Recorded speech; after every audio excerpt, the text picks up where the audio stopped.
Elles innovent, elles restructurent, elles osent défier l'ordre établi, elles créent des solutions là où il n'y avait que des obstacles. Elles transforment le paysage économique une décision après l'autre. Je suis Déborah Moutound, ambassadrice du programme Élevé by Ecobank et bienvenue dans Élevé Impact, le podcast pensé pour donner la voix aux femmes qui créent de la valeur, qui prennent des risques et qui bâtissent des entreprises qui comptent. À travers ce programme, Ecobank accompagne, finance et propulse les femmes entrepreneurs, mais au-delà des chiffres et des solutions financières, Élevé Impact, c'est aussi un espace de réflexion, un moment de recul, un lieu où l'on explore les histoires, derrière les succès, les stratégies, les décisions. Un espace pour grandir ensemble. Alors aujourd'hui, nous allons découvrir le parcours d'une femme qui a osé croire que l'agriculture peut devenir un moteur puissant pour le Congo. Imagine, on te dit que la terre n'est pas adaptée, on te dit que c'est trop ambitieux, trop coûteux, trop compliqué et surtout, personne n'a jamais réussi ici. Pour beaucoup, c'est un frein. Pour d'autres, comme mon invité du jour, c'est un appel. C'est une raison de faire différemment, de prouver qu'un produit local peut redevenir un symbole de souveraineté économique. Elle a lancé la boîte, puis la quinoise, premier café cultivé, transformé et produit entièrement à Kinshasa.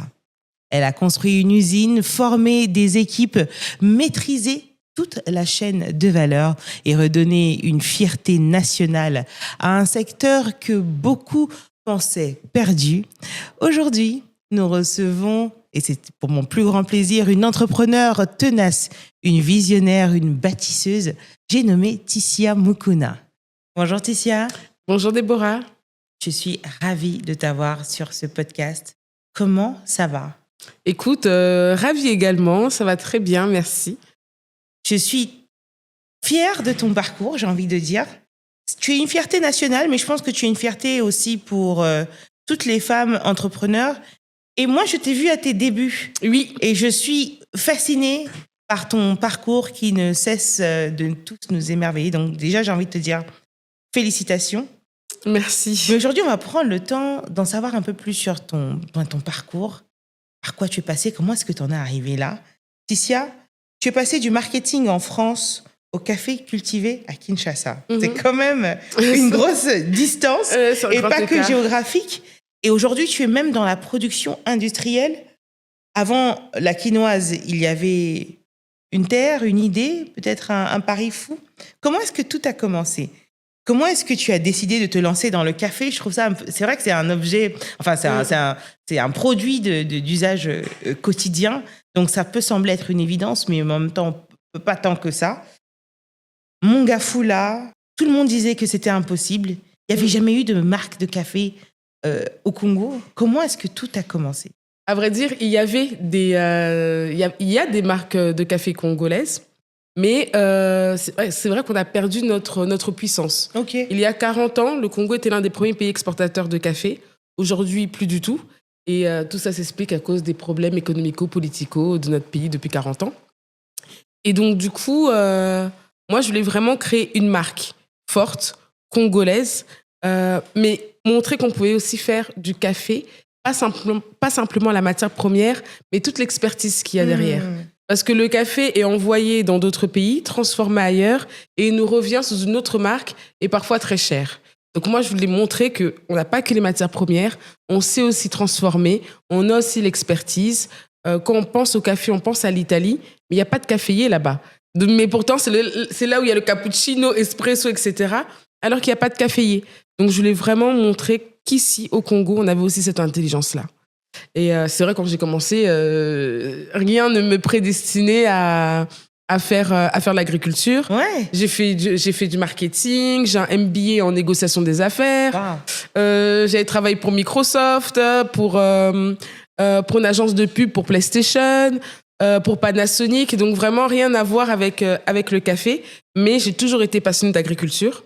Et donc ma chance, c'était d'avoir commencé jeune. Enfin, d'avoir commencé une passion jeune. Intéressant. Enfin, tu commences jeune. C'est quoi tes rapports avec l'agriculture? Parce que on appartient un peu tout à la diaspora. On a énormément voyagé. Et c'est vrai que bon, l'idée des champs, elle est un petit peu lointaine. Et quand on veut se lancer dans le business, c'est peut-être pas la première idée qui va nous venir à l'esprit. Toi, d'où t'es venue cette conviction de retourner à la terre? Franchement, si j'avais pas commencé étudiante, je pense pas que j'aurais fait le café. Parce que c'est très long comme business. Si on fait l'agriculture, on préfère faire des tomates, tu vois, ou des courgettes. Mais l'agriculture de café, c'est très long. Pour qu'un arbre de café pousse, il faut au moins 3 à 5 ans. Donc, il faut de la patience. Et moi, quand j'ai commencé, j'avais pas une idée de business. D'accord. En fait, j'étais passionnée d'agriculture et c'est une passion que j'avais avec mon père. On aimait bien faire planter des choses. Mon père aussi n'est pas agriculteur en soi. Il est pétrolier, mais il aimait aussi l'agriculture et moi aussi j'aimais l'agriculture, on se retrouvait là. On a fait nos études à l'étranger, donc ce moment où on se retrouvait avec mon père, c'était le seul moment qu'on pouvait partager ensemble. Donc voilà, on commence comme ça. Et un jour, je lui dis que j'aimerais bien faire pousser du café. Et je vois la réaction des gens autour de moi qui me disent « Non mais ça pousse pas à Kinshasa, Bah oui. ça va pas marcher, laisse tomber ». Mais comme je suis un peu têtue, je me suis dit « Mais je vais essayer ». J'ai rien à perdre. Enfin, j'ai $20 de semences à perdre, mais sinon, j'ai que du temps. Donc, let's go. J'étais étudiante, voilà, let's go. Donc, pendant les vacances, je lance ce pari. Je sais qu'il faut 3 à 5 ans, mais j'ai le temps. Et je pense pas en faire un business toujours. Et quand le café pousse, je suis juste contente de voir que, ben voilà, le café a poussé. Et toujours, je voulais pas en faire un business.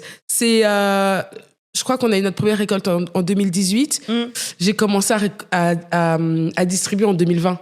Donc 2 ans plus tard, que je me suis dit que je veux en faire un business. Waouh. Mais pendant 2 ans, je récoltais comme ça, je disais aux gens, regardez, j'ai du café et tout. Mais c'était pas un business. D'accord. C'est vraiment plus tard que c'est devenu un business. Quand j'ai vu la réaction des personnes autour de moi qui me disaient, mais tu sais que c'est incroyable ce que tu as fait. Il faut en faire quelque chose. Et donc, du coup, j'ai appelé ma marque La Quinoise parce que le café pousse à Kinshasa. Merveilleux. Et pourquoi Mongafula d'ailleurs? Franchement, entre nous, Ouais. Ça coûtait pas très cher. Ça coûtait pas très cher, mais en fait, c'est bien tombé parce qu'on est proche du Congo central. D'accord. Nous, on est près d'un point d'eau également. Mongafula, c'est en hauteur. Et en fait, inconsciemment, alors que c'était juste pas très cher, mais finalement, c'était toutes les conditions réunies pour avoir du café qui pousse dans la ville de Kinshasa. Extraordinaire. Ticia, tu as fait quelque chose de rare, c'est maîtriser toute ta chaîne de valeur, du caféier jusqu'au sachet distribué en RDC. Déjà, moi, je te tire mon chapeau pour cela parce que très peu y arrivent, très peu pensent même à essayer de contrôler toute leur chaîne. En RDC, tu le disais, une infime partie du café qui est planté ici est transformé localement. Pourquoi est-ce que c'était important pour toi d'avoir une filière 100% locale? Écoute, pour moi, c'était important de contrôler ma chaîne de valeur parce que je suis un peu contrôle fric. Donc, c'était important de vraiment m'assurer de la qualité de tout ce que je fais. Et je savais que je voulais créer une marque. Comme je t'ai dit, il y a beaucoup de caféiculteurs qui envoient leur café à l'étranger. C'est transformé par une autre marque dans un pays étranger, je ne sais pas, à Bruxelles ou en Suisse. Et ça nous revient sous une autre marque. Moi, je voulais pas ça. Et puis, ce qui m'a motivée aussi, quand j'ai eu mes premières récoltes, j'avais des amis qui me disaient « J'ai un super contact pour toi, un Libanais qui peut te racheter ton café. J'ai un super contact pour toi, un Turc qui peut... » Et je me disais « Mais à la fin, on verra une marque turque ou une marque libanaise et on va perdre la notion que c'est un café congolais. » Et c'est ça qui m'a motivée, à me dire « Non, non, je fais tout. Je fais tout et s'il faut y aller, on va y aller à fond. » Et du coup, on y est allé à fond. Ça a été difficile. Au départ, c'était artisanal. On mettait nous-mêmes le café dans les sachets. On avait une balance et on mesurait tout. Maintenant, on a des grosses machines. Mais ça demandait du temps. Les gens voient le résultat maintenant en se disant « Waouh, elle a une usine ». Mais on oublie tout ce qu'on a fait avant. Je vois parfois sur Internet les gens qui ont l'impression que je suis tombée là et puis tout d'un coup, j'ai une usine et puis ça marche. Non, on a eu beaucoup de moments de galère. Entre le moment où vous me connaissez et le moment où j'ai galéré, où j'étais sur ma moto, il s'est passé beaucoup de choses. Donc, ça a été quoi le plus dur? Je pense le plus dur, c'était, mine de rien, moi-même. C'est-à-dire, j'avais un gros syndrome de l'imposteur. Les gens qui font le café, ils font ça depuis des générations en général. Donc, tu verras qu'il y a quelqu'un qui va te dire, moi, je fais du café, mon grand-père faisait du café, mon père faisait du café. Et donc, c'est un héritage. Moi, je suis la première génération.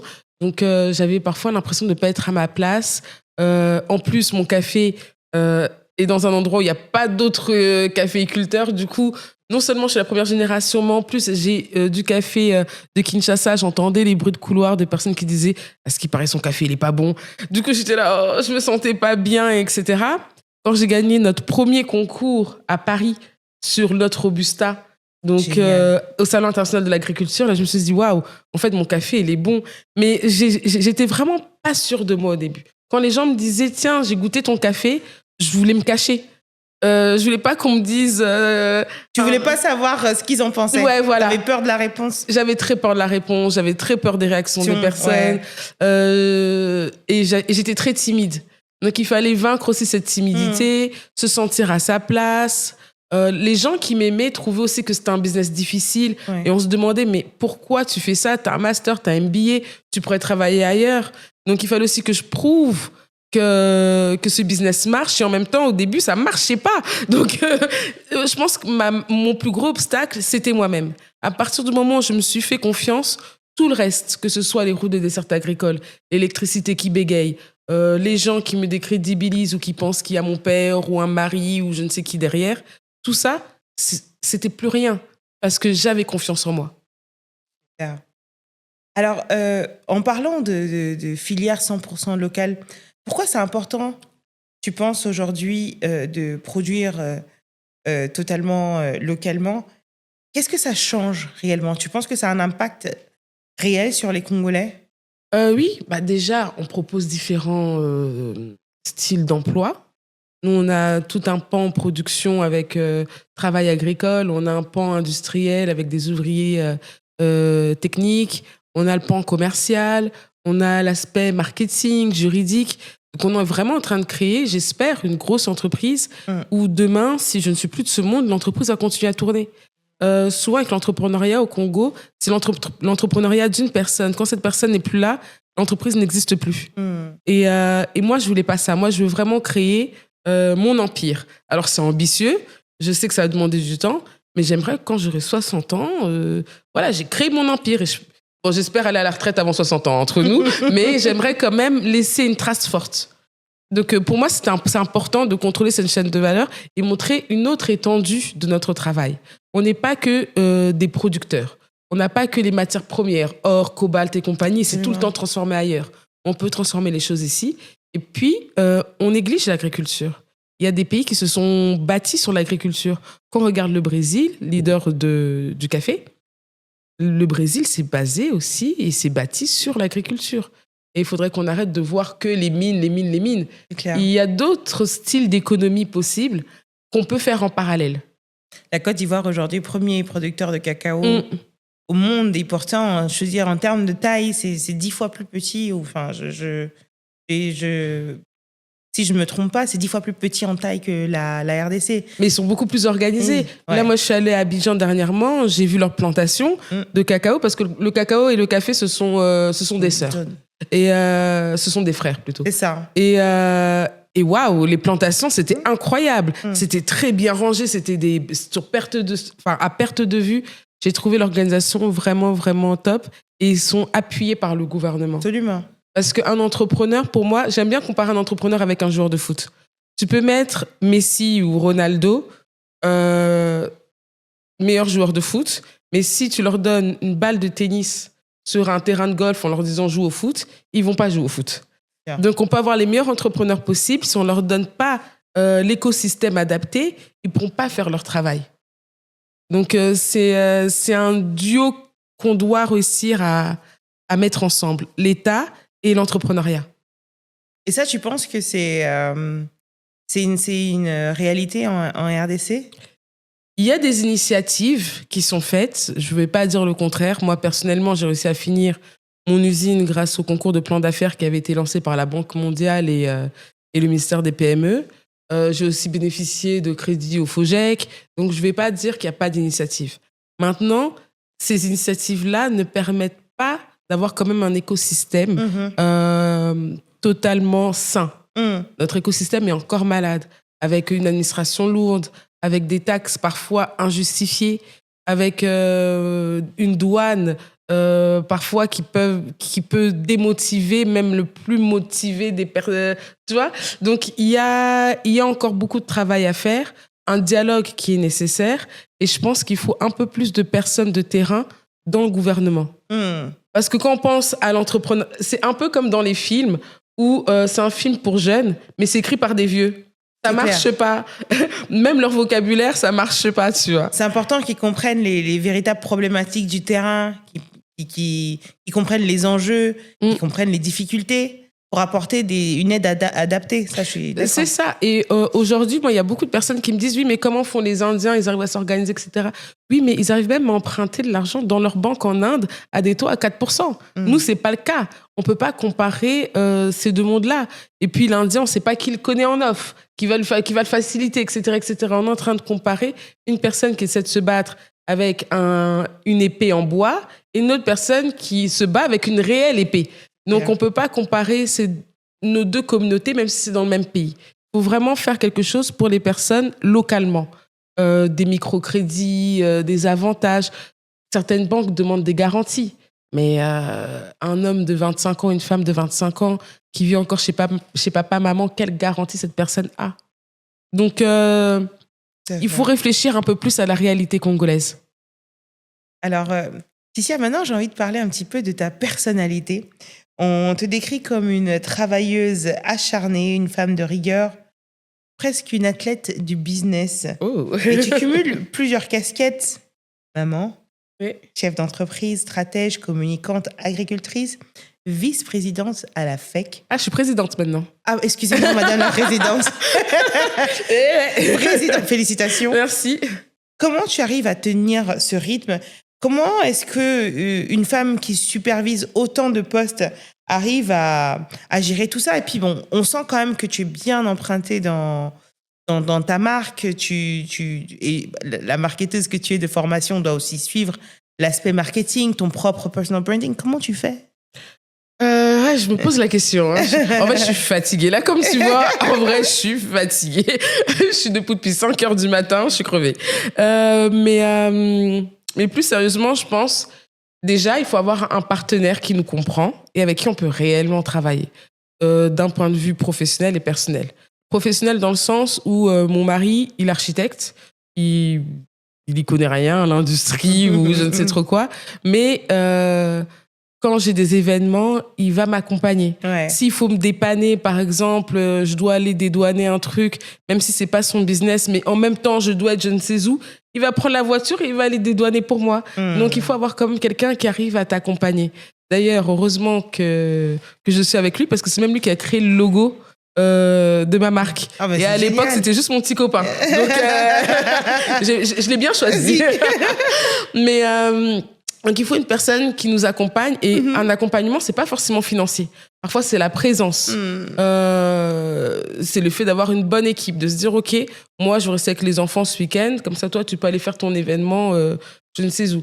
Donc, vraiment avoir déjà une bonne personne à nos côtés et puis avoir un entourage en général. Moi, ma mère, je compte beaucoup sur elle déjà en point de vue modèle parce que ma mère, c'est une battante. Elle m'a toujours beaucoup inspirée. Je dirais même, elle nous a toujours beaucoup inspirés entre frères et sœurs. Mais aussi, parfois, elle va me dire, écoute, Issa, je vois que tu es fatiguée, laisse-moi les enfants pendant une semaine. Je suis très contente d'être avec mes petits-enfants. Et comme ça, moi, j'arrive à dormir pendant une semaine parce que ça faisait une semaine que je me réveillais à 5 heures du matin et que je me couchais à 1 heure du matin. Ouais. Donc, je pense qu'il faut vraiment être bien entouré. Ouais, et enfin, je vais finir par l'équipe. Je parle souvent de mon équipe, mais elle a tellement été difficile à trouver, cette bonne équipe. Et on n'est pas beaucoup, hein. Mais cette équipe-là, on est au taquet. Tout le monde sait ce qu'il doit faire, fait parfois plus que ce qu'il doit faire, se dépasse. Moi, quand je vois les gens de mon équipe, ils n'ont pas l'impression de travailler chez la quinoise. La quinoise, c'est aussi eux, c'est aussi leur société. Quand on gagne un prix, ils sont contents. Quand on perd, ils disent, bon, allez, c'est pas grave, on se relève. Et d'ailleurs, ça me motive tellement parce que je sais que je ne peux pas abandonner rien que par rapport à eux. Rien que par rapport à eux, je ne peux pas abandonner. Vu comment ils se battent, je ne peux pas moins me battre.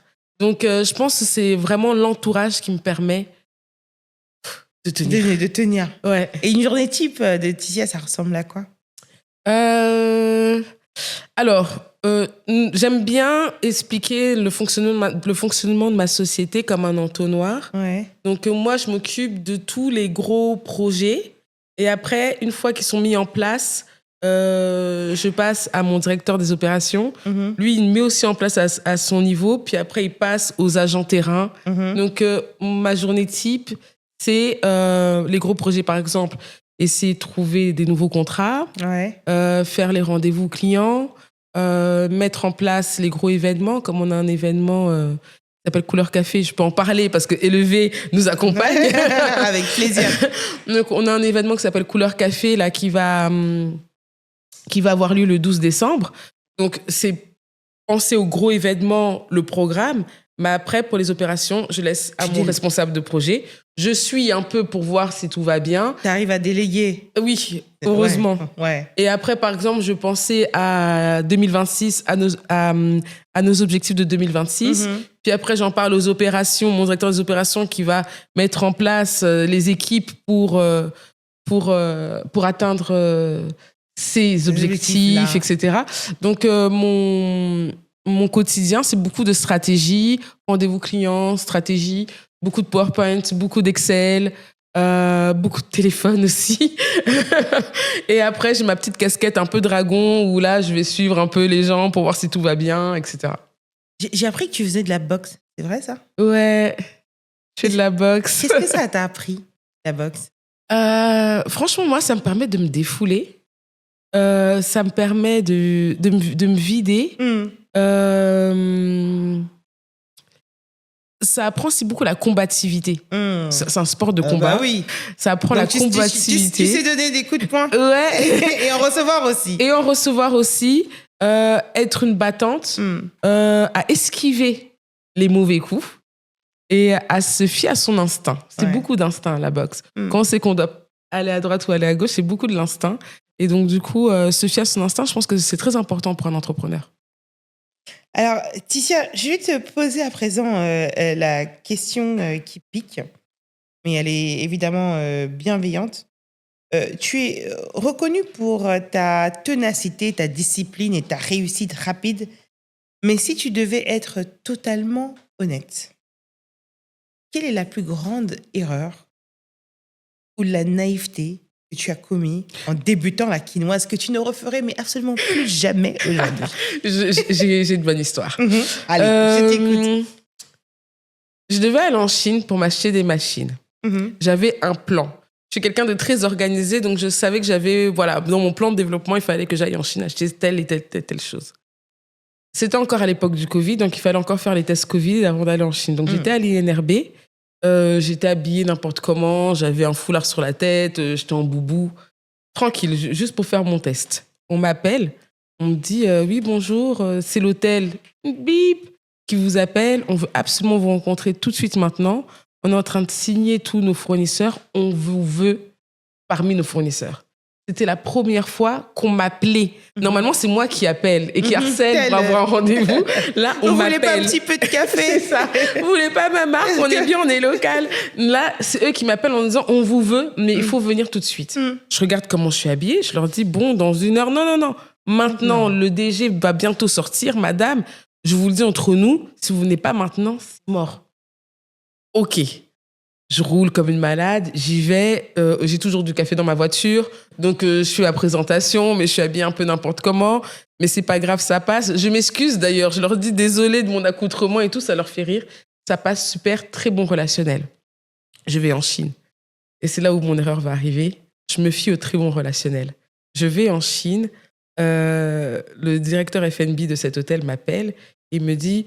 Franchement, on aime beaucoup votre marque. J'avais pas encore signé de contrat. Ok. Il me dit franchement, j'aime parce que j'étais arrivée, il valide, mais je pars après. Du coup, je me dis je signe après. Donc la signature ne se fait pas. Voilà, mais le relationnel est bon. Il me dit j'ai vraiment beaucoup aimé votre café. Là maintenant à l'hôtel, on a besoin de pratiquement 200 machines à capsules. Est-ce que vous êtes capable de nous fournir ça? Je suis en Chine. J'ai l'argent des machines. Je me dis. Il faut que ce mec me voie comme Madame Solution. Je lui dis, il n'y a pas de problème, monsieur. Je vais prendre les machines. On va me voir comme Madame Solution, la dame qui est très réactive, etc. J'achète 200 machines avec l'argent qui était prévu pour autre chose. Pour mon groupe électrogène, pour d'autres machines, des emballages. Je prends pour 200 machines pour eux en faisant mes calculs. Je récupérerai l'argent, je retournerai en Chine, j'achèterai tout ça après. Voilà. J'arrive maintenant à Keene. Je vais dans cet hôtel. Bonjour, je cherche le directeur Intel. Mais il ne travaille plus là. Oula. Parce que j'ai les 200 machines. Il dit, les 200 quoi? Je dis, mais il m'avait dit d'acheter 200 machines. Ils me disent, mais où est le bon de commande? C'est pas possible. Mais au téléphone, vous n'avez pas de bon de commande, madame? Mais non, on ne veut pas de vos 200 machines.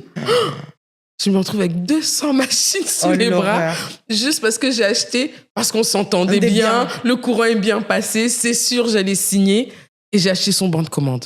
Plus jamais je commande quelque chose tant que j'ai pas une signature. Mais et dans tous les domaines d'ailleurs, il faut formaliser les choses. Et on le dit sans cesse avec Élevé. Même quand on est amis, même quand on deal avec sa plus grande copine. Même la famille. Il faut signer, il faut formaliser les choses. Ça, c'était vraiment l'erreur des débutantes. Mais quelle galère, t'as fait quoi de ces 200 machines? Eh ben, figure-toi que c'est que cette année que j'ai réussi à fournir ces 200 machines à un autre hôtel. Et cette fois-ci avec un vrai bon de commande. Avec un bon de commande, avec un contrat signé, tout bien. Paiement à l'avance. Ah ouais, avance de 80%, je te prends les trucs, à la livraison, tu me payes mes 20% qui... Ah non, avant, en fait, je voulais tellement montrer que j'étais efficace, rapide, etc., au taquet, qu'on pouvait compter sur moi, que je faisais tout vite. Et j'oubliais les fondamentaux, comme signer un contrat, avoir un bon de commande. Je me basais sur le fait que je m'entends bien avec le directeur. Maintenant, le directeur a été renvoyé, tu fais quoi? Tu peux pas juste t'entendre bien avec le directeur. C'est clair. Donc, non, plus jamais je me fie à ces... Alors, il y a beaucoup de relationnel dans mon métier, je pense dans le tien aussi. Mais maintenant, je formalise. Relationnel, tout ce qu'on veut, formalisons. Totalement raison. Ça me fait même penser à plein de choses. Bref, je pense que je dois souffrir de la même naïveté. Alors, Ticia, on va parler un petit peu aussi de la vision, de l'ambition de la Keenoise. C'est un projet qui est né il y a déjà plusieurs années. Tu sais, ça passe tellement vite. Ça va bientôt faire peut-être 10 ans.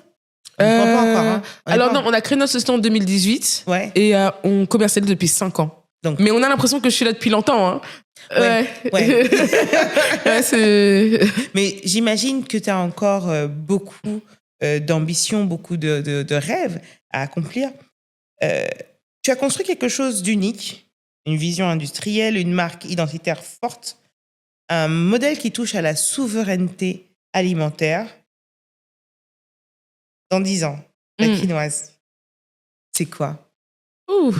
2035. Déjà, j'aimerais bien qu'en 2035, on exporte. Tu vois, que tu puisses un jour aller au Mexique et puis tu te dises « mais je connais cette marque mais j'avais interviewé cette fille il y a 10 ans. » J'aimerais beaucoup qu'on puisse nous trouver ailleurs qu'au Congo. On veut commencer par l'Afrique et après par le monde. Et puis surtout, j'aimerais qu'on ait plus de produits. Le café, c'est un premier produit, mais j'aimerais vraiment qu'on puisse étendre notre marque à d'autres propositions que je ne vais pas dire ici, je garde ça un peu en secret pour faire la surprise. Un peu de surprise. Moi, j'adore le café, Ticia. Franchement, fais-nous des machines à café. Je pense que la leçon que ce directeur t'a laissée, c'est qu'il faut que tu aies tes propres machines à café. Maintenant, on fournit aussi quelques hôtels, mais bonne commande. Brandé, tout ça. Et puis des saveurs. Fais-nous rêver. Moi, j'adore le café, en tout cas, et j'ai hâte de voir ce que tu nous réserves dans l'avenir, qui, je sais, sera hyper positif. Merci. Alors, toi qui nous écoutes aujourd'hui, toi qui nous suis, peut-être que tu rêves aussi de construire quelque chose dans notre beau pays qui est la République démocratique du Congo, ou simplement de contribuer d'où tu es avec ce que tu as. Je veux te donner un petit défi aujourd'hui. Écris une action concrète que tu peux poser cette semaine pour avancer dans ton projet. Ticia a parlé de gérer et de structurer comme un entonnoir. Donc, on part de gros objectifs, des objectifs à long terme, qu'on essaie de réduire en objectifs quotidiens. Contacte quelqu'un à qui tu peux faire tester, à qui tu peux présenter ton idée. Les grandes trajectoires commencent toujours par un premier geste. Et ensuite, dites-moi en commentaire ce que ça a donné. Peut-être que une belle idée comme celle de Ticia va être né de cette action. Ticia, le temps avec toi, je ne le vois pas du tout passer. Je ne sais pas si tu l'as vu passer. Non, pas du tout. J'ai l'impression que ça fait 10 minutes qu'on parle. Et ça va faire bientôt 1 heure. Tu as un parcours qui est impressionnant, édifiant. Et je pense qu'il laisse une empreinte forte dans notre pays. Je pense qu'on peut s'inspirer de toi, de ton parcours, de ton business pour plein d'autres secteurs d'activité en RDC. Et tu touches à quelque chose de super important. Les enjeux en RDC sont nombreux, mais la souveraineté alimentaire, je pense que c'est la clé. Si on ne se nourrit pas bien, si on ne mange pas bien, si on n'arrive pas à avoir les produits de base, les produits de consommation de base, produits localement nous-mêmes, c'est vrai qu'on est encore loin d'être un pays développé. Moi, j'ai été très, très heureuse d'échanger avec toi. Qu'est-ce que je peux te souhaiter? Écoute, de ne pas laisser tomber. Le Congo est un pays difficile, vraiment. Même pour l'entrepreneuriat est difficile. L'entrepreneuriat au Congo est très difficile. J'ai un ami qui dit que sur son CV, un jour, il mettra « J'ai essayé d'entreprendre en RDC ». Absolument. Que rien que ça, c'est un boulot, c'est une compétence. Donc, ce que tu peux me souhaiter, c'est, malgré toutes ces difficultés-là, ne pas perdre confiance en moi et de continuer. Je te souhaite beaucoup, beaucoup de réussite. Merci. En sortant d'ici, je vais aller acheter des paquets de la quinoise que je vais importer avec moi. Ah. Et je vais en boire en pensant à toi. Et je retiens avec toi qu'il faut penser en filière, il faut structurer ses projets, il faut formaliser, il faut oser penser à l'industrialisation, penser gros, et surtout croire que la valeur locale, la chaîne de valeur locale, et savoir déléguer, avoir une équipe solide, apprendre, les former. et avoir confiance en soi. Et avoir confiance en soi. Ticia Mokona, ça a été un plaisir d'être avec toi dans cet épisode de Élever Impact. Et moi, je vous donne rendez-vous bientôt pour un nouveau numéro. Prenez soin de vous et n'oubliez pas d'être heureux malgré tout.